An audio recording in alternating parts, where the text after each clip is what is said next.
Guys ಇವತ್ತು republic day ಅಂತ ಗೊತ್ತಾಗಿದೆ 9 ಗಂಟೆ ಮೇಲೆ. ಯಾಕಂದ್ರೆ ನಾನು ಇದ್ದಿದ್ದು ಅದೇ ಟೈಮ್ಗೆ. ಇಂಡಿಪೆಂಡೆನ್ಸ್ ಡೇ, ರಿಪಬ್ಲಿಕ್ ಡೇ ಈ ತರ ಬಂದ್ರೆ ನಮ್ಗೆ ಸ್ಕೂಲ್ ನೆನಪಾಗುತ್ತೆ. ಬಿಕಾಸ್ ಸ್ಕೂಲಲ್ಲಿ ಮಾಡಿಸ್ತಿದ್ದ ಮಾರ್ಚ್ ಫಾಸ್ಟ್, ಡ್ಯಾನ್ಸ್ ಹಾಗೂ ಬ್ಯಾಂಡ್, ಈ ಮೂರಲ್ಲೂ ನಮ್ಗೆ ಒಂಥರ ಎಕ್ಸೈಟ್ಮೆಂಟ್ ಇರೋದು. ಎಷ್ಟೋ ವರ್ಷಗಳಾದ್ಮೇಲೆ ನಾನು ರಿಪಬ್ಲಿಕ್ ಡೇಗೆ ಸ್ಟೇಡಿಯಂಗೆ ಅಂತ ಬಂದಿದ್ದೆ. ಸುತ್ತಮುತ್ತ ಎಲ್ಲ ಹಾಗೆ ಇದೆ, ಆದ್ರೆ ಜನಗಳು ಮಾತ್ರ ಚೇಂಜ್ ಆಗ್ತದೆ. ಸ್ಟೇಡಿಯಂ ಅಲ್ಲಿ ಡ್ಯಾನ್ಸ್, ಮಾರ್ಚ್ ಫಾಸ್ಟ್ ಎಲ್ಲ ನೋಡಿ ಹಳೆದೆಲ್ಲ ನೆನಪಾಗ್ಬಿಡ್ತು. ಬಟ್ ಆ ಲೈಫ್ ಎಲ್ಲ ಮತ್ತೆ ಸಿಗಲ್ಲ ಅಲ್ವಾ. ಸ್ಟೇಡಿಯಂಗೆ ನಾನು ಮತ್ತೆ ಇವನು ಜೊತೆಲಿ ಹೋದವರು ನನ್ ಬಿಟ್ಬಿಟ್ಟು ಮನೆ ಹತ್ರ ಬಂದಿದ್ದ. ಅವ್ನ್ಗೊಂದೆರಡು ಮಾತು ಬೈಕೊಂಡು ಮನೆಗೆ ಅಂತ ಬಂದ್ರೆ ಯಾವ ಸಾಂಗ್ ಕೇಳ್ತಾವ್ ನೋಡಿ.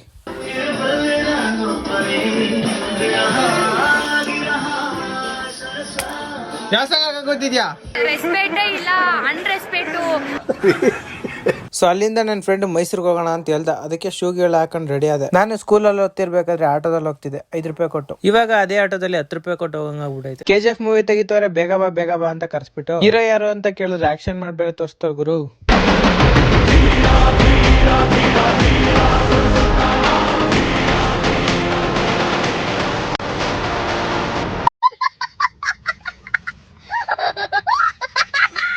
ಕರ್ಕೊ ಬಂದಿರೋದು ಮನೆ ಉಣ್ಸಕ್. ನಾನು ಸುತ್ಕೆನೆ ಆಯ್ತು ಹೊಡೆದಾಕ್ ಬಿಡೋ ನಂಗೆ ಪೋಸ್ಟ್ ಕೊಡ್ತಿದ್ದೆ, ಅರೆ ಸುತ್ಕೆನೆ ತಕ್ಕಾಯ್ತಾ ಇರ್ಲಿಲ್ಲ.